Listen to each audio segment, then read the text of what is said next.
Sekarang bagaimana saya bisa memberikan yang terbaik kalau saya nggak punya yang terbaik? Bagaimana saya bisa taat kalau saya nggak punya yang namanya kuasa atau kekuatan untuk taat sama Tuhan? Bagaimana saya bisa kasih uang kalau saya nggak punya uang? Itulah. Bagaimana saya bisa kasih waktu kalau saya nggak punya waktu? Bagaimana saya bisa taat kalau kebenaran itu nggak ada di dalam sini? Bagaimana saya bisa memberikan yang terbaik kalau yang terbaik itu saya nggak punya? Jadi ada satu sisi, dan ini sisi yang paling penting dalam kehidupan ketaatan adalah, pertama sebelum kita bisa melakukan segala-galanya adalah belajar menerima yang terbaik dari Tuhan.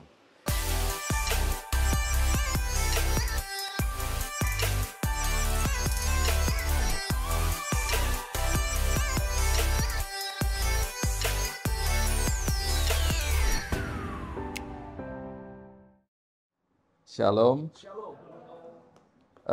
Thank you ya diundang ke sini. Saya kalau hari Sabtu tuh ibadah lebih, bagi saya lebih apa ya? Nggak banyak tekanan gitu. Hari Minggu tuh pressure tinggi. Oke, sisi lain dari ketaatan ini sesuatu yang saya gumuli bertahun-tahun, khususnya 25 tahun pelayanan saya melihat ada satu sisi yang manusia tidak belajar. Dan seringkali ketika kita belajar tentang ketaatan, kita pastinya kan maunya proaktif ya. Dan betul, harus proaktif, kita taat. Salah satu prinsipnya adalah ketaatan lebih dahsyat dari pengorbanan. Itu udah kita harus pahami lah. Karena di dalam perjanjian lama, segala sesuatunya serba fisik. Semuanya serba fisik. Itu kalau kita pelajari satu-satu itu dahsyatnya luar biasa. Dulu yang fisik yang hebat itu adalah bait Allahnya. Sakral. Ya. Masuk ke dalam perjanjian baru, di Matius 12, pelan-pelan Yesus mulai ajarkan sesuatu prinsip yang aneh banget. Sebentar lagi ada yang melebihi bait Allah. Dia ngomongnya gitu. Bingung lah mereka. Ada yang melebihi bait Allah tuh apa gitu loh. Terus akhirnya di Markus 13, dia keluar dari bait Allah, dia bilang sama murid-muridnya, ini sebenarnya sebentar lagi akan hancur nih semuanya gitu. Dan betul itu nubuatan dia ketika akhirnya bait Allah yang kedua yang didirikan sama Zerubabel itu dihancurkan ketika ada perang. Sampai hari ini teman-teman kalau misalnya ke Yerusalem itu masih ada tuh batu-batunya tuh di luar tembok Yerusalem. Dihancurin. Terus dipertajam nih. Terus akhirnya semua yang Yesus ajarkan, metafor-metafor itu banyak sekali dipertajam sama Paulus. Tiba-tiba Paulus ngomong gini, tubuhmu adalah bait Roh Kudus. Jadi dimasukin ke dalam sini. Jadi yang sakral bukan gedungnya lagi. Makanya kalau hari Minggu misalnya ada ibadah di dalam sebuah gedung gereja, gerejanya kita harus paham dulu.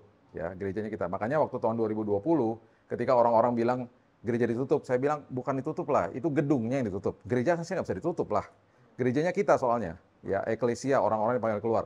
Prinsip itu aja, dari prinsip itu, kita udah bisa derivatifnya tuh kemana-mana. Kita udah langsung bisa ngerti bahwa karena saya gerejanya, semua tempat yang saya injak itu berubah jadi tempat ibadah. Karena saya gerejanya. Dari itu aja kita udah merdeka langsung. Jadi berarti waktu doa berkat disampaikan, ibadah nggak bisa stop. Banyak orang bilang, gue udah ibadah tadi. Nanti abis dia selesai, dia bilang sudah ibadah, ntar dia keluar dari gedung gereja, dia senak jidat lah, karena dia pilah-pilah semuanya. Ya, nggak bisa, semuanya tempat ibadah. Bahkan kalau akhirnya pengertiannya salah, suami istri ke gedung gereja, dia akan di mobil misalnya berkelahi gitu ya, dia akan bilang gini, ibadah dulu, ntar kita terusin lagi. Gitu. Karena pikirannya mau ibadah gitu. Terus dia masuk ke gedung gereja, dia keluar, doa berkat, sampai di mobil, sampai mana tadi? Lo pikir gue lupa gitu. Kan nggak benar, mobilnya berubah jadi tempat ibadah gitu loh. Terus ke rumah, ke tempat pekerjaan, wah itu memerdekakan hidup. Ya, saya banyak memberitahu teman-teman yang misalnya ada ibadah kantor misalnya.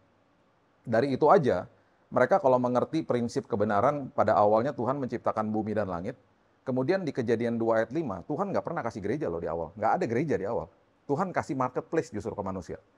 Tidak ada semak, itu sesuatu yang berantakan. Tidak ada tumbuhan, sesuatu yang berarti sudah bersih dan baik untuk di-maintain. Belum ada hujan, karena belum ada pengelolanya. Belum ada manusianya. Jadi manusia dikasih bumi, dikerucutin lagi, dikasih marketplace, tempat di mana kita bekerja setiap hari. Jadi berarti prinsipnya, prioritasnya adalah, nomor 1 Tuhan, nomor 2 adalah keluarga, nomor 3 semua yang kita lakukan full time, panggilan hidup kita. Itu pelayanan kita. Jadi misalnya gini ya, ini harus diluruskan nih. Misalnya saya melayani di dalam organisasi gereja full time, yaitu full time kita, itu nomor 3. Kalau saya full time-nya tellernya bank, itu pelayanan kita. Nanti misalnya hari Minggu, gue ikutan di gereja itu cuma seminggu sekali, di tim PW misalnya, atau enggak gue cuman diaken misalnya di gereja, itu nomor 4. Pelayanan di dalam gedung gereja atau organisasi gereja yang kita lakukan bukan full time itu nomor 4. Semua yang kita lakukan full time itu nomor 3. Jadi saya rindu banget kalau orang satu hari benar-benar mengerti, pelayanan lo apa? Gue pilot. Pelayanan lo apa? Lawyer. Pelayanan lo apa? Tellernya bank. Pelayanan lo apa? OB. Karena itu pelayanan kita. Kita dipanggil di berbagai aspek kehidupan untuk serve the kingdom gitu loh. Karena kalau dalam bahasa Inggrisnya keren banget sih, we are deployed, bukan employed sama kerajaan surga. Ditugaskan kita. Nah di bumi itu kita mengerti kata yang namanya di-employed, kita dipekerjakan, ada majikan kita lah gitu ya. Nah itu juga dari situ aja kita bisa kerucutin lagi misalnya. Saya kalau kerja, karena saya mengerti ini panggilan Tuhan, berarti saya nggak boleh kejar gaji atau kejar yang namanya income. Yang saya kejar purpose-nya Tuhan, saya ada di situ. Akhirnya ketika kita mengerti itu, kita akan merdeka. Kita akan bilang gini, I love Monday. Orang yang ngejar income akan mengatakan, I hate Monday. Karena stres. Saya nggak salahkan target, segala macam, enggak ya. Itu semuanya baik-baik aja. Tapi yang dikejar purpose-nya Tuhan. Kenapa gue ada di sini gitu loh. Akhirnya ketika dia ngerti, dia masuk ke tempat pekerjaan, gue adalah baik Tuhan.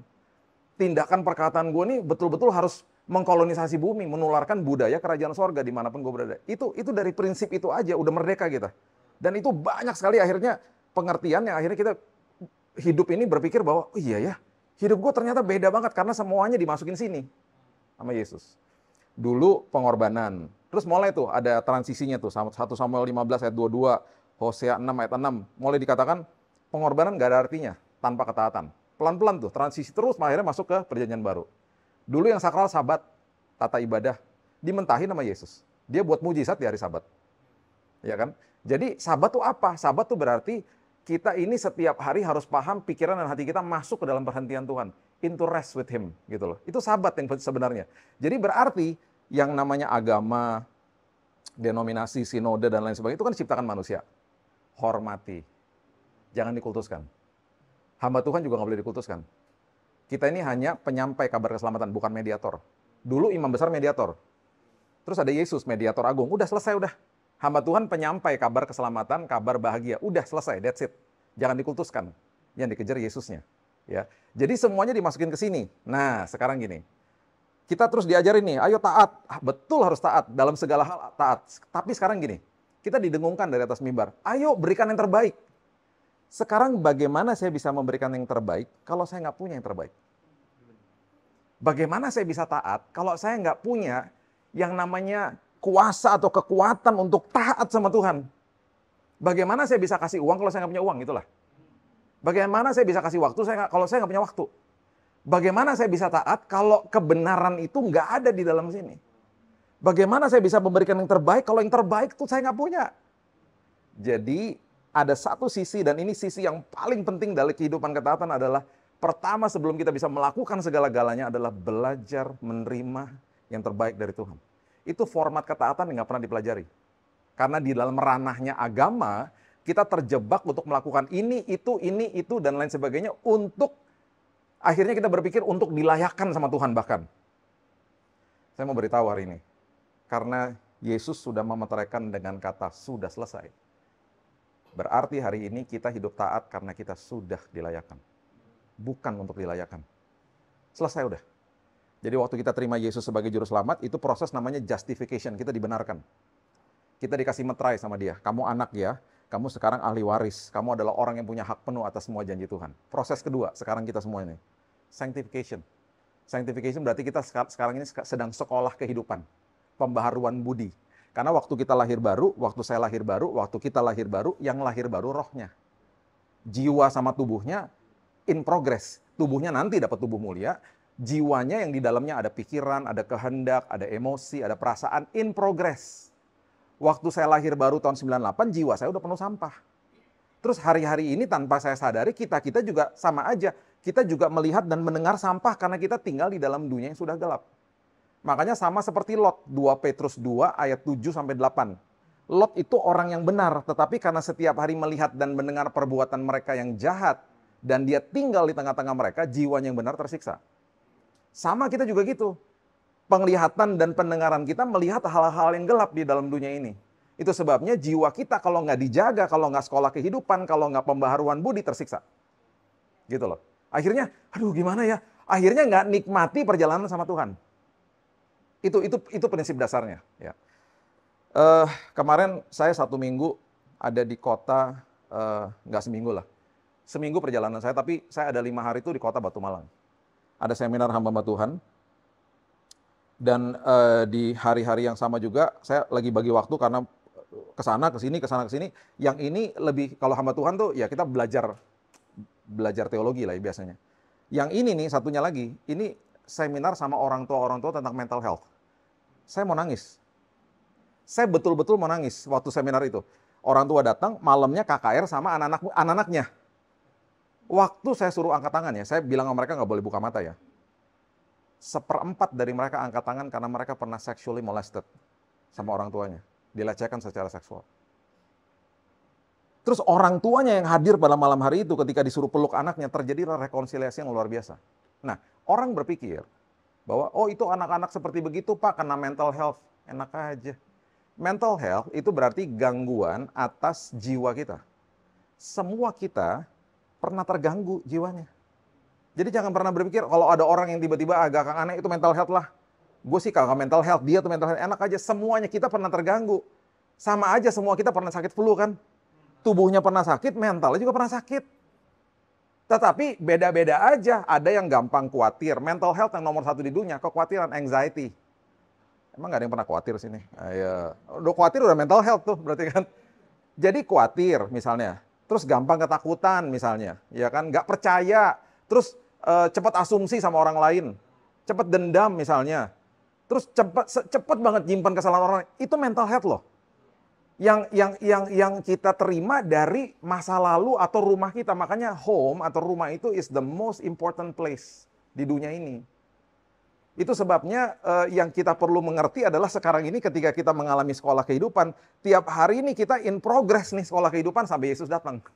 Saya juga gitu lagi, saya juga punya mental health juga yang saya harus perbaiki. Dan Tuhan tunjukin akhirnya nih sampah-sampah loh dalam hidup mobil yang kamu harus kerjakan dan kamu harus perbaiki. Nah, masuk lagi lebih dalam. Mengerjakan keselamatan. Mengerjakan keselamatan itu harus hati-hati bacanya. Mengerjakan keselamatan bukan working for salvation, tapi working out your salvation. Kalau working for, berarti kita berpikir bahwa saya harus melakukan ini, itu, dan itu, supaya saya dilayakkan sama Tuhan. Bukan, udah dilayakkan, sudah selesai. Sekarang kita working out nih. Kita olahraga jiwa kita supaya kita terus setiap hari sekolah kehidupannya lulus.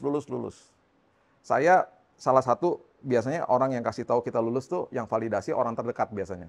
Saya dulu punya masalah sama di sini ada pengendara motor nggak? Ada ya.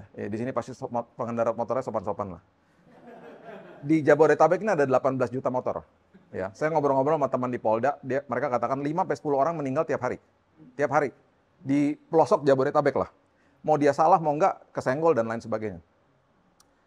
Saya itu dulu ya, paling kesel kalau udah dipepet terus disalip gitu ya. Rasanya kayak jiwa saya disalip juga gitu loh. Mobil disalip, jiwa disalip gitu. Waduh, terus udah gitu nempel. Soalnya gini ya. Di Jakarta ini motor belok dulu baru lihat. Setuju ya? Kalau di kota lain enggak loh. Kota lain tuh lihat dulu baru belok. Ini enggak, Jakarta gini, baru lihat. Ya, udah telat lah. Gimana sih lo? Beberapa kali malah minggu lalu dia belok di depan saya hampir ketabrak dan nggak pernah lihat. Belok aja gitu. Dalam hati gue, gila lu misi bunuh diri nih namanya. Nah, berkali-kali ya biasanya saya nggak pernah berantem orangnya. Tampangnya seremnya nggak pernah berantem. Terakhir sekali saya berantem sama adik saya Jesse waktu masih kecil. Itu terakhir tuh, berantem gubuk-gubukan ya. Cowok sama cowok lah. Nah, jadi satu kali pernah nih motor nyalip ya. Dulu ya, saya kan kesel ya. Saya klakson, pin gitu. Udah gitu dong, that's it udah. Cuma klakson aja gitu. Mau kasih tahu dia bahwa dia harus hati-hati. Dia buka helm loh. Dia bilang, apa lo? Nah, istri saya punya password yang paling hebat. Dia selalu pegang kaki saya. Udahlah sayang, jangan-jangan dia jemaat.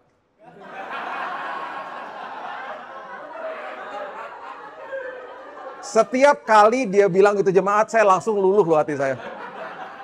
Kayak ada belas kasihan. Aduh iya, udah jemaat gitu. Jangan-jangan dimarahin sama bininya gitu ya. Terus setiap kali motor-motor kurang ajar, dia selalu lihat saya. Ingat ya, jemaat loh gitu. Lama-lama gue nanya, ini jemaat dari gereja mana kurang ajar semua? Enak aja. Masa semuanya jemaat? Tiba-tiba di tahun 2018, tiba-tiba nih ada motor yang kayak gitu-gitu, tiba-tiba istri saya ngomongin di mobil, kok kamu diam aja ya? Aku kesel loh, barusan tuh kurang ajar banget tuh motor, kok kamu diam aja? Lulus. Yang validasi orang terdekat. Itu sekolah kehidupan loh. Jadi sekolah kehidupan tuh sampai Yesus datang gitu loh. Sanctification tuh namanya. Nah, waktu dalam proses ini, di dalam proses sanctification, udah pasti kita jatuh dalam dosa. Nggak mungkin nggak. Orang Kristen pasti jatuh dalam dosa. Jatuh dalam dosa bukan berarti hidup dalam dosa. Nah, perhatikan prinsip ini baik-baik. Ketika kita jatuh dalam dosa karena sudah ada Roh Kudus di dalam sini, kita akan rasa bersalah. Rasa bersalah. Karena ada Roh Kudus. Perhatikan kalimat-kalimat ini ya. Perhatikan benar-benar. Kenapa? Itu namanya proses namanya conviction. Diinsafkan sama Roh Kudus. Nak, jangan gitu nak, gitu. Yang dia akan fokus adalah perbuatan atau tindakan kita. Nak, yang kamu tuh yang barusan lakukan tuh nggak boleh. Bohong-bohong kecil sama mau bohong besar nggak boleh nak. Kalau ada orang telepon jangan bilang nggak ada gitu. Itu sama aja bohong, nggak boleh nak gitu. Dikasih tahu itunya, perbuatannya. Yang iblis akan lakukan, dia akan serang karakter kita. Pecundang lo, orang berdosa lo, gagal lo, nggak layak lo, emang bego lo jadi orang, digitu-gituin, yang diserang karakternya. Nah, terus besok, minggu depan, atau tahun depan, kita masih diingetin sama dosa itu bukan suara Tuhan. Itu suara iblis. Karena besoknya, Roh Kudus nggak akan ingetin tentang dosa itu. There is no condemnation. Itu dalam banget itu kata itu. Berarti nggak ada tuduhan, nggak ada penghakiman, tidak ada hukuman, tidak ada kutuk di dalam Yesus. Kenapa? Selesai di kayu salib. Makanya waktu dia katakan selesai, yang pertama yang terjadi adalah tabir bait Allah terbelah dua. Tabir itu adalah lambang pemisah antara manusia dengan Tuhan. Imam besar masuk lewat tabir.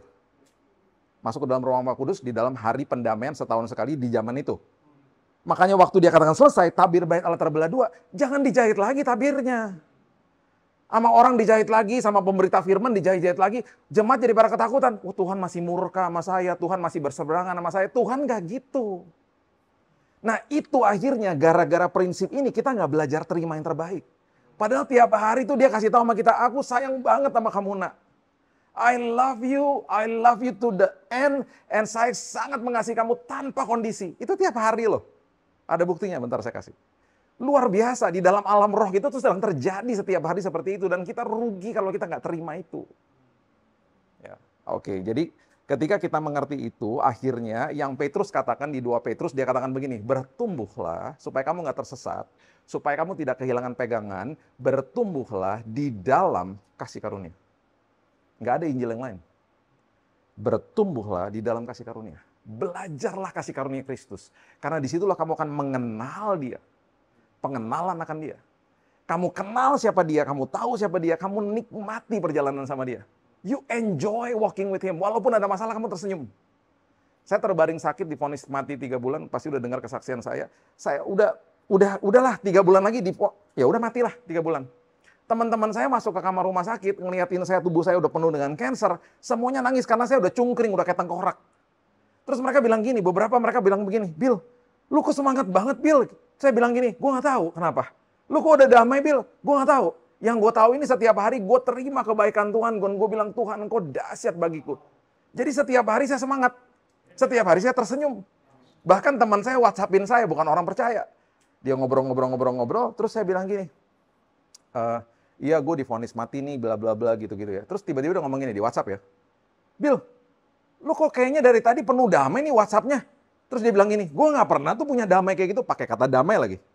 Terus saya bilang gini, iya gue punya damai karena gue punya Yesus. Saya ngomong gitu. Terus dia bilang gini, gimana tuh cara dapatnya? Wah kesempatan. Bukan orang percaya soalnya kan, jadi udah kita WhatsAppan. Saya bilang gini, lu kalau mau dapat damai yang gue punya, lu percaya dan lu minta sama Yesus gue. Jangan sekedar minta, kalau lu minta itu namanya eksploitasi. Lu percaya dulu sama dia, lu terima dia sebagai juru selamat dalam hidup lu, terus lu minta nanti malam. Gimana caranya? Gue mesti pakai ritual-ritual? Enggak usah lah. Lu ngomong sama dia seperti lu ngomong sama bokap lo. Bokap yang mencintai dan mengasihi lo gitu. Kebetulan bokapnya dia ini dekat sama dia. Oh jadi gue ngomong seperti begitu, di dalam doa aja, biasa aja. Gue mesti ngapain? Lipet tangan? Nggak usah. Ntar kan ketahuan sama keluarga lo, udah duduk aja sambil tidur juga nggak apa-apa gitu. Yang penting hati lo buat dia. Wah keren banget ya Yesus lo ya, iyalah. Udah selesai, saya bangun jam 7 pagi besok. Jam 5 saya lihat udah ada WhatsApp masuk dari jam 5 pagi. Gua tadi pagi didatengin sama Yesus lo di subuh waktu gue baru bangun pagi. Dia datang di dalam mimpi gue. Gue bangun pagi dengan damai yang gue gak pernah rasakan sebelumnya. Gue cuma mau kasih tau sama lo, gue percaya sama Yesus lo. Dia bilang gitu. Gue doain lo sembuh, nanti gue mau ke rumah lo, gue minta didoain. Sampai hari ini, dia orang percaya. Cuman gara-gara itu. Gara-gara lu dapat damai dari mana, Bill? Gitu. Jadi ini yang saya mau bagikan, maksudnya kalau kita belajar terima dari Tuhan, kita akan enjoy perjalanan hidup kita, walaupun ada masalah gitu loh. Jadi akhirnya kita memberikan kepada Tuhan tuh bukan dengan usaha dan semua keribetan kita, akhirnya jadi seperti Marta kan. Nah, coba baca ya sama-sama ya. Lukas pasalnya yang ke-10, ayat 38 sampai 42. Lukas pasal yang ke-10 ayat 38 sampai 42. Ketika Yesus dan murid-muridnya dalam perjalanan, tibalah ia di sebuah kampung, seorang perempuan bernama Marta menerima dia di rumahnya. Perempuan itu mempunyai seorang saudara bernama Maria. Kita udah sering lah baca ayat ini ya. Maria duduk dekat kaki Tuhan dan perhatikan kalimat ini. Terus mendengarkan perkataannya. Oke, begini guys. Setiap kali Yesus mau mengajarkan kita sesuatu, dia akan gunakan peristiwa, event, atau seringkali ya perumpamaan. Tapi kadang-kadang perumpamaan itu ribet gitu. Kita harus pelajarin, ada kultur-kulturnya di balik itu semuanya. Nah, dia akan kasih gambaran lewat peristiwa-peristiwa seperti ini. Supaya ketika kita baca, kita ngerti. Karena ini sekali lagi, semuanya dimasukin ke sini sama dia. Jadi jangan baca ini seperti, oh berarti gue harus duduk di kaki Tuhan, gue harus doa gitu, posisi duduk. Bukan itu maksudnya. Ya oke lah, itu salah satunya. Lebih dalam lagi, semuanya sekali lagi dimasukin ke dalam sini. Jadi ini postur yang Yesus ajarkan, belajar terima dari dia. Seperti Maria. Itu maksudnya. Ya. Terus dikatakan begini. Ya. Marta sibuk sekali melayani. Orang yang ribet pakai usahanya sendiri, dia akan nyalahin Tuhan dan nyalahin orang lain. Ia mendekati Yesus dan berkata, Tuhan, tidakkah kau peduli? Salahin Tuhan. Bahwa saudaraku membiarkan aku melayani seorang diri, nyalahin saudaranya. Jadi ini adalah gambaran kalau orang datang kepada saya ngomong gini, Pak Billy, gitu, ya jemaat nih datangnya misalnya. Saya nih ya Pak, udah doa sekian lama, udah puasa sekian hari, kok Tuhan nggak jawab? Itu ya kalau ada orang ngomong kayak begitu, saya tuh sedihnya minta ampun. Langsung ketahuan, you just told me that you don't have intimate relationship. Kamu nggak punya relationship atau hubungan yang intim dengan Tuhan. Karena ikut Tuhan pakai formula. Saya udah doa, saya udah puasa, kok Tuhan nggak jawab? Berarti, dia lagi ngasih tahu sama saya, kalau ikut Tuhan mau jawab, saya harus melakukan ritual-ritual ini. Itu persis yang Marta ngomong. Kok gue nggak peduli? Aku melayani seorang diri. Kok gue nggak jawab doa saya Tuhan? Bla bla bla bla bla segala macam. Oke? Beda sama teman saya yang stadium 4 cancer datang kepada saya ngomong gini, Bill, gue ngucap syukur sama Tuhan, badannya udah begini, udah habis badannya. Bill, gue ngucap syukur Tuhan Yesus baik banget, ngomongnya gitu. Wow. Terus dia bilang gini, lo tau gak Bill, setiap hari gue selalu mikir gini, setiap ada hari esok berarti ada pengharapan Bill. Terus dia bilang gini lagi, Bill, lu pernah bilang sama gue bahwa kita berdoa dari posisi yang udah menang kan? Yesus udah mati di kayu salib. Gue nih hari ini Bill, gue percaya kesembuhan udah gue terima Bill. Tiap hari gue ngucap syukur, walaupun kondisinya secara medis makin merosot. Dia lagi belajar terima dari Tuhan. Tuhan baik Bill, Tuhan luar biasa Bill. Hari ini, berapa bulan lalu saya ketemu dia di apartemen dia, sembuh total. Sembuh total. Belajar nerima dari Tuhan. Sementara ada orang yang datang kepada Tuhan pakai formula. Jadi ini maksudnya kalau nggak belajar terima, akhirnya datang kepada Tuhan pakai formula, kita nggak kenal siapa dia, kita berpikir bahwa saya kalau datang ibadah secara organik nanti saya akan bertumbuh dengan sendiri. Nggak bisa. Anak itu dimeteraikan. Prinsip berikutnya kita harus ambil keputusan untuk mau jadi murid. Matetes artinya. Belajar dan diajar. Itu berarti siap-siap akan banyak sampah yang dikeluarin, didetox sama Tuhan tiap hari. Dan ketika sampah-sampah itu keluar, kita harus paham bahwa kita sudah dilayakan. Sudah dibenarkan, dia nggak pernah berseberangan sama kita. Dia lagi detox kita sama-sama dia, he is on our side gitu loh. Jadi jangan rasa bersalah, rasa tertuduh, aduh gimana ya Pak. Terus udah gitu ngomong gini, tadi saya kecelakaan Pak, karena saya lupa doa. Berarti, kalau saya nggak doa, Tuhan akan memberikan saya kecelakaan. Hati-hati loh dengan pernyataan-pernyataan seperti begini. Sampai akhirnya hamba Tuhan di rumah sakit ketika saya layani, gembala sidang loh, ngomong gini, Pak Billy saya salah apa lagi ya Pak, sampai Tuhan kasih penyakit ini kepada saya. Aduh saya mau nangis. Bu, Tuhan nggak kasih penyakit Bu. Gembala sidang loh. Tuhan nggak pernah kasih penyakit gitu ya Pak. Iya nggak ada. Tuhan nggak kayak gitu Bu. Tuhan justru mau menyembuhkan ibu. Jadi apa yang dia percaya selama ini semuanya salah. Akhirnya menjadi kehidupannya dia sehari-hari. Dia nggak enjoy jalan sama Tuhan. Oke, saya bagikan ini ya. Yohanes 13, coba lihat. Yohanes 13. Oh, ini dulu deh, sorry. Yang balik lagi ke tadi, Yohanes yang Lukas 10, ayat yang ke-42. Saya mau kasih ini aja biar teman-teman ngerti ya. Karena ini keren banget nih, yang ini. Jangan sampai kelewat. Yang ayat 42 ini akhirnya Yesus ngomong begini ya. Ya ada 3 hal dia bilang. Tetapi hanya satu saja yang perlu. Oke. Terus udah gitu dia bilang yang kedua. Maria telah memilih bagian yang terbaik. Oke. Yang tidak akan bisa diambil daripadanya, 3 ini. Ini jangan sampai kelewat nih. Yesus bilang begini, dia memilih yang terbaik, gak ada yang lebih baik daripada itu. Dia memilih yang paling baik, gak ada yang lebih baik daripada itu. Gak ada yang lebih perlu daripada itu. Itu kita ngerti lah, oke, terbaik dan paling perlu, paling hebat, apa? Belajar terima dari Tuhan. Yang ketiga mungkin kita agak-agak bingung. Tidak akan bisa diambil daripadanya, maksudnya apa Tuhan? Maria juga pasti bingung. Maksudnya apa ya? Oke. Saya kenapa ingat itu, karena nih kita mau bahas Yohanes 13. Yohanes 12, nggak usah dibuka, nanti baca di rumah aja. Dia mampir lagi loh ke rumahnya Maria. Terus dibasuh sama minyak narwastu, ingat? Oke, terus dikomplain sama Yudas. Jangan tuh mahal banget, ngapain sih gitu. Minyak narwastu, kalau yang pernah ke Israel tahu lah ya, segini harganya bisa 100.000. Pernah tumpah di rumah saya, teman saya bawa, tumpah pecah di rumah saya, cuma segini. 10 hari nggak hilang baunya. Dipel tetap bau wangi di rumah. Ya. Nah, waktu dilumuri, terus Yudasnya komplain, Yesus bilang begini, biarkan Maria melakukan hal ini untuk mengingat hari penguburanku. Itu dahsyat banget sebenarnya. Kenapa? Beberapa hari setelah itu Yesus naik ke kayu salib. Ingat ada 3 wanita datang ke kubur Yesus, bawa rempah-rempah. Ketemu nggak sama tubuh Yesus? Yesus udah bangkit ya. Merupakan kehormatan bagi wanita-wanita Yahudi untuk membawa rempah-rempah dan wangi-wangian dilumuri kepada tubuh jenazah kerabat atau saudara mereka. Mereka nggak dapat kesempatan itu. Rupanya satu-satunya wanita Yahudi yang memiliki kesempatan itu cuma Maria. Karena beberapa hari setelah itu, Yesus naik ke kayu salib, dan bau wangi-wangian itu masih melekat di tubuhnya. Makanya dia bilang, biarkan dilakukan ini untuk mengingat hari penguburanku. Jadi dia mendapatkan perkenanan dan kairosnya Tuhan, gara-gara dia belajar terima dari Tuhan. Itu dalam banget waktu dia ngomong, gak ada yang lebih baik, gak ada lagi yang lebih perlu, gak akan bisa diambil daripadamu. Itu gara-gara itu tuh. Nah, kemudian di Yohanes 13, nah ini dia bahas. Coba ya.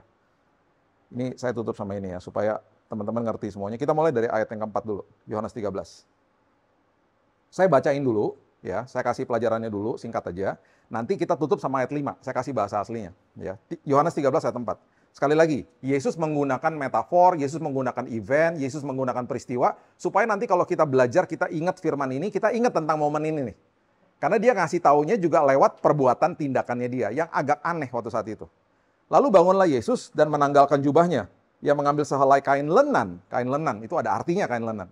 Mengikat pada pinggangnya, kemudian ini dia, menuangkan air ke dalam sebuah basi, baskom gitu ya, membasuh kaki murid-muridnya, menyekanya dengan kain lenan yang terikat pada pinggangnya itu.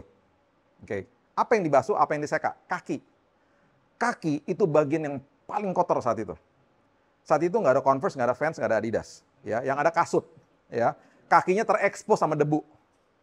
Jadi bagian paling kotor adalah kaki. Oke, dibasuh sama Tuhan. Ya. Nah, sampailah ayat 6, ia kepada Simon Petrus. Kata Petrus kepadanya, Tuhan engkau hendak membasuh kakiku. Yang benar aja. Karena saat itu merupakan sebuah hal yang paling hina. Karena orang-orang kalau datang ke rumah temannya, kalau dia kaya, rumah temannya itu pasti ada pembantu rumah tangga yang membasuh dan menyeka kaki tamunya di depan. Baru boleh masuk, kasutnya taruh di depan. Kalau nggak ada pembantu rumah tangga, udah ada baskom di depan. Kita diajak ke beberapa rumah zaman dulu waktu di Israel kan dikasih tahu tuh ya. Ini nih baskomnya kayak begini modelnya. Terus kita harus membasuh dan menyeka kaki kita sendiri di situ. Nah, ini dia nih. Ya, ini nggak apa-apa sih, kadang-kadang suka dipakai sebagai lambang hamba-hamba Tuhan membasuh, menyeka, ya oke lah. Gitu. Tapi kadang-kadang saya suka kasihan karena mereka nggak ngerti artinya soalnya. Ya, ini maksudnya begini. Ya. Ayat 6. Masa Tuhan engkau hendak membasuh kakiku? Jawab Yesus kepadanya. apa yang kuperbuat, engkau tidak tahu sekarang. Tetapi engkau akan mengertinya kelak, karena dia belum ngalamin kasih karunia. Dia sebentar lagi akan nyangkal Yesus, dan dia setelah itu ditanya sama Yesus 3 kali, do you love me?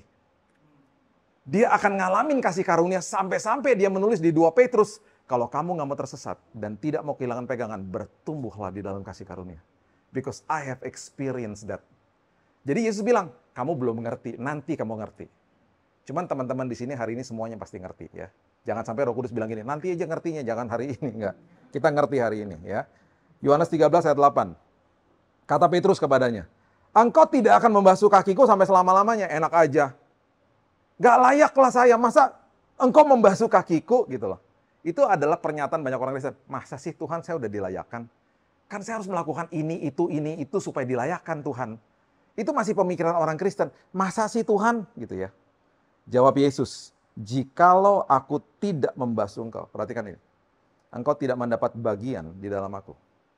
If I don't do this to you, kalau kamu nggak terima aku mau membasuh kakimu, kalau kamu tidak terima kasih karunia aku, sebentar saya jelasin artinya membasuh itu apa. Kamu tidak akan dapat bagian di dalam aku. Nah, be careful kalau baca ini. Di dalam aku, kita pasti berpikir kalau saya nggak terima kebaikan Tuhan, saya nggak terima sesuatu kasih karunia, berarti saya tidak menerima keselamatan karena ada kata di dalam aku. Di dalam bahasa Inggris, ya beberapa kalimat-kalimat dalam bahasa Indonesia di TB2, di Alkitab TB2 kita, saya menyayangkan ada beberapa yang belum diganti. Contohnya, berbahagialah kalau kamu jatuh ke dalam berbagai-bagai cobaan. Oke, itu harusnya trials, ujian harusnya. Perasmos artinya. Itu masih ketika saya terakhir kecek TB2 masih cobaan. Lebih tepat lagi trials, karena bahasa Inggrisnya trials, ujian. Maksudnya gitu. Ujian sama cobaan itu beda soalnya. Oke. Kamu tidak akan dapat bagian dalam aku, di dalam Alkitab King James, itu adalah kamu tidak akan, you have no part with me, bukan in me. With me itu berarti kamu nanti nggak akan enjoy jalan sama saya. You have no part with me. Kamu nih hubungan sama saya ini, kamu nggak akan tahu siapa saya. Itu maksudnya. Paham ya? Jadi ini harus dilurusin dulu supaya kita paham baca ayat ini. Oke, artinya bahasa aslinya adalah meta. Ayat 9. Kata Simon Petrus kepadanya, dia nggak mudeng-mudeng ya. Dia bilang, ya udah deh Tuhan, kalau gitu jangan kakiku aja. Guyur aja nih tangan sama kepalaku juga gitu ya. Petrus. Nah ini kata Yesus diperjelas lagi sama Yesus ayat 10. Kata Yesus kepadanya, barang siapa telah mandi, barang siapa telah diselamatkan. Semua kita sudah diselamatkan, terima Yesus sebagai juru selamat. Kita nggak usah membasuh diri lagi. Kita nggak perlu diselamatkan lagi, karena udah diselamatkan, udah selesai gitu ya. Sekarang kita kerjakan aja keselamatannya. Selain membasuh kakinya. Kita harus basuh kaki karena apa? Karena kaki itu adalah gambaran dari pikiran kita. Jadi tiap hari harus dibasuh kakinya. Harus dibasuh pikirannya. Harus didetoks pikiran dan hatinya. Supaya sampah-sampahnya keluar. Karena ia sudah bersih seluruhnya, juga kita ini sudah bersih. Hanya tidak semua. Pikirannya didetoks. Ketika lagi didetoks sama Tuhan, sampahnya dikeluarin, jangan rasa bersalah. Jangan rasa tertuduh maksudnya. Ya. 2 tahun lalu, anak-anak masih sekolah online ya. Jadi anak saya Keaton ini, sekarang dia 16 tahun. Dia waktu 2 tahun lalu, 14 tahun dia masih sekolah online. Kedua anak saya, dua-duanya nggak suka sama pelajaran matematika.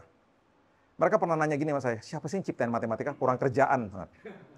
Saya mikir, ya bener juga sih. Ya. Dia bilang gini, kenapa sih kita nggak punya hak gitu ya, ngomong sama guru, kita belajarnya cuma pertambahan, pengulangan, perkalian, pembagian, that's it. Nggak usah yang lain-lain. Algebra segala macam, kagak kepake juga kan, Dad? Dia bilang gitu. Ya yang lain ada yang pakai kan, tapi kan kalau kita nggak pakai gimana? Misalnya nih, kita mau jadi pemusik, misalnya kita mau jadi apa nih gitu yang lain yang membutuhkan matematika. Kan kita harusnya punya suara kan. Saya mikir bener juga dia punya, ya ada poin gitu loh. Nah, alhasil karena mereka nggak suka matematika, selalu kalau ujian angkanya jeblok. Jadi angkanya selalu ya 55, 57. Berarti ada yang namanya remedial, ujian ulang toh. Nah, kalau ujian ulang, Keaton ini selalu dapat angkanya 60-an bahkan 70. Jadi oke lah. Dia belajar lagi, tanya gurunya, ujian ulang, he'll be fine. Bener nih, ujian, dia datang ke saya. Dad, dapat 57. Aduh, ya udah belajar ya. Kapan remedialnya? Hari Senin. Ini online ya, masih online. Udah, terus kemudian dia bilang sama saya, mau remedial, dia belajar, dia tanya sama gurunya. Seperti biasa, saya harapkan pasti angkanya baik. Di hari Senin, Udah dia remedial, malamnya kita mesbah keluarga, dia masuk kamar. Gimana, Dek? 65, 67? 43, Dek. 43? Kok makin jeblok, Dek? Susah banget, Dek. Aku udah tanya sama gurunya, yang keluar beda soalnya. Aduh, ribet banget tuh algebra, Dek. Ampun, dia bilang gitu. Kesel tau gak aku. Tapi saya tahu he always gives the best. Jadi saya gak mau tekan dia. Saya bilang, ya udahlah. Next time kamu lebih belajar lebih dalam lagi. Kamu perlu tutorial nggak? Maybe I need one, dia bilang gitu. Udahlah. Ya udahlah, saya nggak mau tekan dia. Udah. Tiba-tiba dia ngobrol sama saya. Jadi tau nggak, Det? Kalau lagi ujian online, enaknya nih kayak tadi siang, if you pay attention tadi siang, aku tuh sempat keluar kamar loh. Kenapa? Karena Zoom-nya dimatiin sama gurunya. Dia ada meeting. Jadi aku bebas tuh keluar kamar, ngambil cemilan, ngambil minum gitu ya. Kalau di kelas mana bisa? Jadi enak juga sih kalau lagi kayak online gini, enak juga aku bisa ujian sambil nyemil katanya gitu.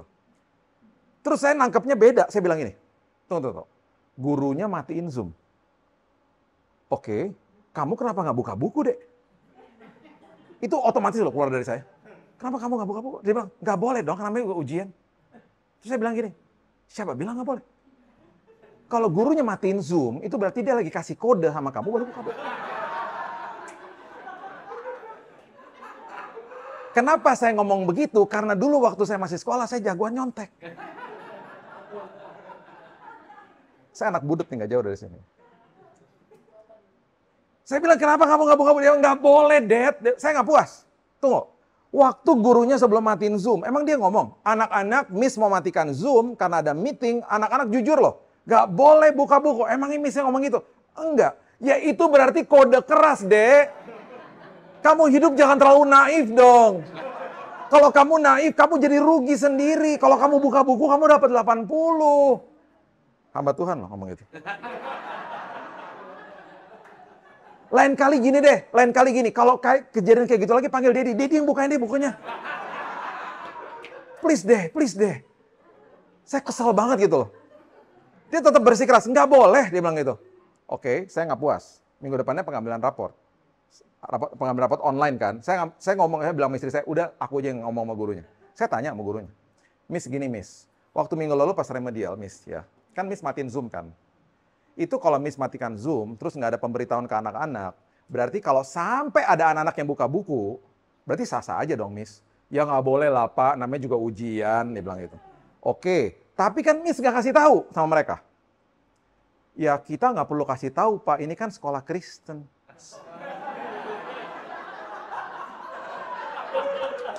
Kan setiap pagi anak-anak ada devotional, Pak.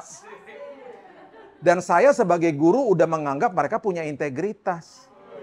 Jadi saya nggak perlu kasih tahu karena saya percaya sama mereka. Kelar gue. Terus dia tanya, emangnya ada apa sih Pak? Oh nggak apa-apa, cuma nanya aja nih. Terus yang lebih malu lagi dibilang gini, Pak kapan lagi khotbah di sini? Dia, elah. Abis dia ngomong begitu, malam hari saya samperin anak saya. Saya bilang, Keaton, I'm so sorry. Saya peluk dia, saya bilang, sorry ya Dek. Gitu, sorry, Daddy yang salah. Daddy nggak boleh kayak begitu. Iya Dad, nggak boleh dong kayak begitu Dad. Lagi ngomong kayak gitu, istri saya lewat. Saya nyebelin tuh nggak? Lewat-lewat di belakang saya, istri saya tuh nggak? Hamba Tuhan ngajarin. Kenapa sih Tuhan kirim-kirim dia di belakang saya? Bisa pas gitu momennya gitu loh. Udah gitu ya, anak saya ngomong sesuatu yang benar-benar nampar saya banget. Dia bilangin, Dad, ya agak keras nih ngomongnya nih. Aku ya lebih baik dapat angka 43 daripada aku nyontek, Dad. Dia bilang gitu. Itu ketampar banget kan saya kan. Tus, ketampar banget gitu. Iya, Dek. Lewat lagi istri saya. Rasain loh gitu. Ih, nyebelin banget. Saya di hari itu didetox sama Tuhan. Ternyata masih ada sampah di sini.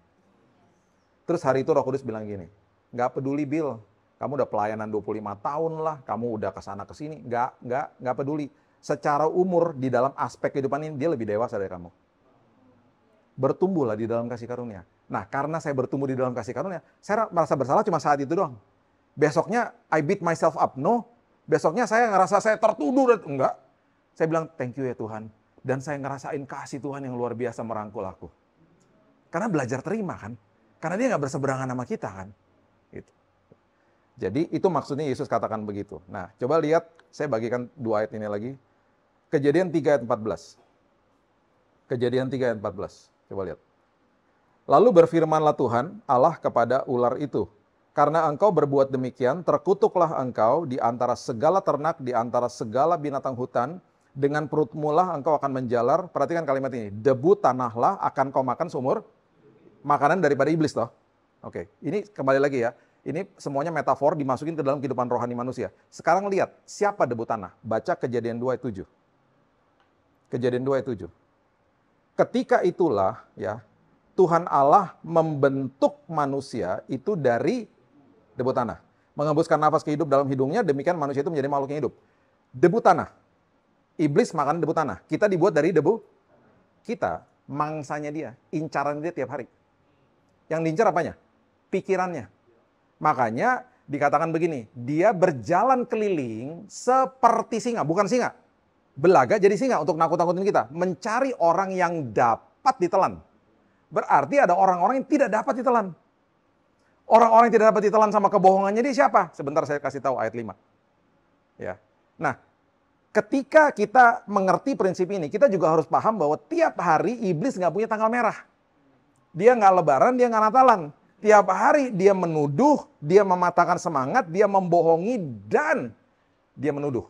Tiap hari, every single day. Yang disikat sama dia, yang diincar sama dia.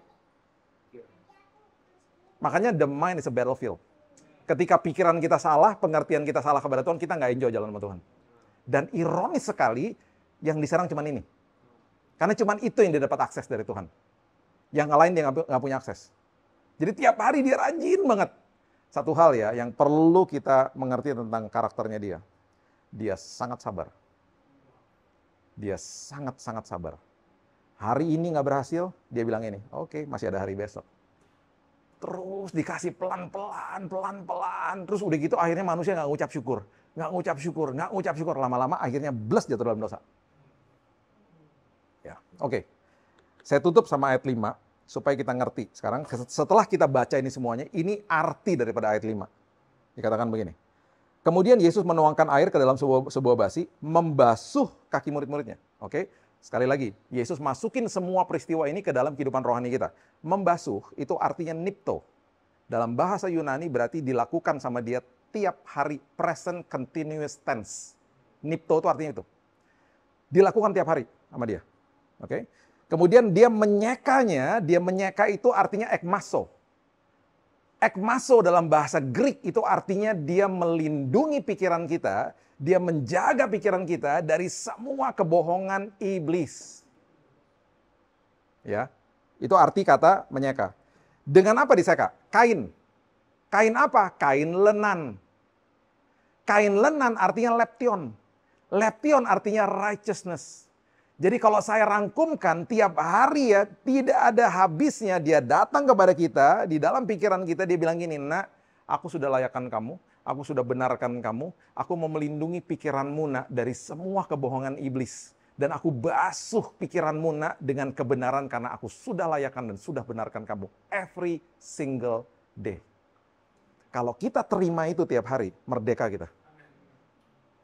Ada orang datang kepada saya ngomong gini, sebagai penutup. Kalau kita bertumbuh, Pak, menerima kasih karunia Tuhan, berarti kita tiket buat dosa dong.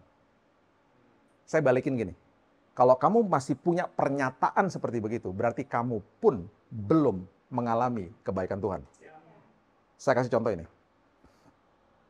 Keaton ini sekali lagi ya. Saya udah bilang sama dia berkali-kali, Dek, kalau buka pintu mobil, kalau kamu diantar ke sekolah, be very careful. Karena kamu harus lihat ke belakang karena banyak motor yang ngebut, ya. Lihat ke belakang, Dek. Bulan lalu, pagi-pagi, yang antar dia ke sekolah teman saya. Sahabat saya lagi nginep di rumah. Dia bilang, Bill, besok kan lu pelayanan, pagi-pagi gua anterin si Keaton ke sekolah. Oke. Siang hari, saya ketemu sama teman saya, dia bilang gini, mobil lo penyok tuh. Aduh, kenapa? Ketabrak motor tadi pagi. Kenapa? Tadi pagi pas dia buka pintu, dia nggak lihat-lihat. Ketabraklah mobil. Saya lihat, aduh, penyok. Malam hari, waktu saya ketemu dia, saya punya 2 pilihan. Pilihannya seperti umum biasanya. Kan udah dikasih tahu, penyok tuh mobilnya. Atau semua yang Tuhan berikan kepada saya, dari mereka kecil saya salurkan kepada mereka. Mereka bertumbuh di dalam kasih karunia. Makanya waktu mereka masih kecil-kecil, waktu mereka berbuat nakal, saya berlutut di depannya mereka, saya rangkul mereka, dan saya bilang, apa yang saya bisa lakukan supaya kamu tidak mengulangi perbuatanmu lagi. Itu cara didik saya kepada mereka. Saya punya waktu dating time sama anak saya Raina. Raina sekarang 23 tahun. Dia tinggal di Los Angeles dan dia sudah khotbah kepada anak teens. Dia bertumbuh di dalam kasih karunia. Itu anak susah diatur dulunya. Sekarang dia ngatur orang justru ya. Dia hidupnya radikal buat Tuhan. Saya punya dating time dulu sama dia. Saya lagi ngajarin dia bagaimana hidup dengan punya seorang identitas, seorang bapak yang takut sama Tuhan. Jadi saya banyak ngajarin kemarin di seminar keluarga itu, kita banyak belajar lah soal itu. Ya. Jadi saya tuh kebiasaan waktu mereka masih kecil, saya bilang, apa yang saya bisa lakukan supaya kamu nggak lakukan ini lagi. Dan saya peluk mereka waktu mereka berbuat nakal. Jadi supaya mereka tahu bahwa bapaknya nggak pernah berseberangan sama mereka. Sama seperti Yesus kepada kita. Jadi akhirnya mereka bertumbuh di dalam kasih karunia, nggak pernah ketakutan sama saya, tetapi hormat sama saya. Jangan sampai kita ketakutan sama Tuhan. Takut sama Tuhan bukan ketakutan sama Tuhan. Takut sama Tuhan adalah hormat sama Tuhan.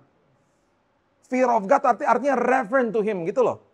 Nah itu yang Tuhan mau sampaikan kepada kita, dan itu yang saya lakukan kepada anak-anak. Jadi waktu dia buka pintu kamar malam-malam, saya peluk dia seperti biasa. Saya belum ketemu dia sepanjang hari, bilang, hey, how are you? I miss you gitu ya. Terus saya bilang gini, tadi pagi ketabrak motor ya, Dek gitu. Oh iya, Dek. Terus dia setengah nangis. Mobilnya penyok, Dek. It's okay, it's okay. Kamu oke nggak? Kamu ikutan keserempet nggak? Aku oke kok, aku nggak apa-apa. Tapi mobilnya penyok. It's okay, I don't care sama mobilnya. Kamu oke kan? Ya aku oke, Dad. Terus dia peluk saya lagi, setengah nangis lagi. Dia bilang, Daddy sorry ya, Dad. It's okay. Lagi dia bilang sorry, saya bilang ini, Dek. Next time, hati-hati ya, Dek. That's it. Berikutnya dia akan buka pintu mobil. Dia akan ingat saya. Dia akan sangat hati-hati. Bukan karena dia ketakutan sama saya. Tapi karena dia hormat sama saya. Because dia tahu dan dia ngerasain dan dia ngalamin bapaknya sayang banget sama dia. Dia hormat sama saya. Itu grace. Itu kasih karunia. Itu yang kita belajar malam hari ini. Belajar terima tiap hari itu dia begitu sayang sama kita. Dia membasuh kita, membasuh pikiran kita yang kotor tiap hari. Dan dia selalu katakan, aku udah benarkan kamu loh nak. Aku sudah layakkan kamu loh nak. Jadi jawaban saya kepada orang-orang yang bilang bahwa kasih karunia adalah tiket buat dosa adalah berarti kamu belum mengalami kebaikan Tuhan. Kalau kamu ngalamin kebaikan Tuhan, kamu makin hati-hati dalam hidupmu, kamu buat dosa. Because you receive the best from Him. Karena kamu terima yang terbaik, kamu sanggup akhirnya memberikan yang terbaik toh. Akhirnya kehidupan kekristenan bukan sesuatu yang stres lagi. Sesuatu yang bahkan menyenangkan. Because tiap hari I receive His love tiap hari. Saya menerima kebaikan Dia tiap hari. Itu format ketaatan yang gak pernah dibahas. Dan padahal itu dasar dari kehidupan taat di dalam Tuhan. Jadi hari ini saya percaya kita bisa memberikan yang terbaik. Bukan sekedar kepada Tuhan. Tapi juga bisa berikan yang terbaik kepada orang lain. Karena firman Tuhan mengatakan begini, saling mengasihi sama seperti aku mengasihimu. Karena terlebih dahulu aku sudah mengasihimu. Kan terlebih dahulu, berarti kan kita harus terima dulu kasihnya dia, baru kita bisa mengasihi orang lain. Kalau kita nggak terima itu, bagaimana kita bisa mengasihi orang lain? Kita akan give silent treatment sama orang akhirnya. Ya, sebagai penutup, ingat anak-anak Tuhan nggak boleh kasih silent treatment. Nggak boleh diemin orang. Sapa duluan. Dia nggak mau balas, sapa, biarin aja. Ingat, hati hamba, perilakunya rajani. Jangan dibalik. Kalau hatinya rajani, perilakunya hamba, kita akan begini. Oh iya, nggak apa-apa, sebalik badan, dasar botak, lu nyebelin. Hatinya rajani soalnya, nggak boleh. Hatinya hamba. Perilakunya berarti profesional, rajani. Ada orang yang nyebelin, sapa duluan. Hai, apa kabar? Gitu. Rajani. Karena itu prinsip kebenaran. Akhirnya ya, di Korintus dikatakan begini, Paulus katakan begini, semua kebenaran firman menjadi kebodohan bagi manusia kalau kita nggak paham. Saya nggak paham dunia lukisan. Bagi saya lukisan 1M, bagi saya kebodohan. Dijual 1M. Dalam hati gini, itu kayak cat tumpah ya gitu. Karena saya nggak paham. Betul dong? Karena saya nggak paham. Teman saya bilang, itu Bill maknanya gila banget, lu plototin, itu ada maknanya. Saya plototin makin pusing. Karena nggak paham dunia lukisan toh. Jadi kebodohan. Itu ada ayatnya 1 Korintus. Dia lagi kasih tahu kepada jemaat Korintus, kalau kamu nggak paham kebenaran firman jadi kebodohan. Jadi kalau nggak paham kebenaran firman, nggak kenal sama Bapak kita, firman jadi kebodohan. Ya, saya percaya pikiran kita dimerdekakan. Ya, hari ini kita belajar yang terima dari Tuhan, format ketaatan yang paling dahsyat, supaya kita bisa berikan yang terbaik bagi Dia. Berikan tepuk tangan kita untuk Tuhan kita.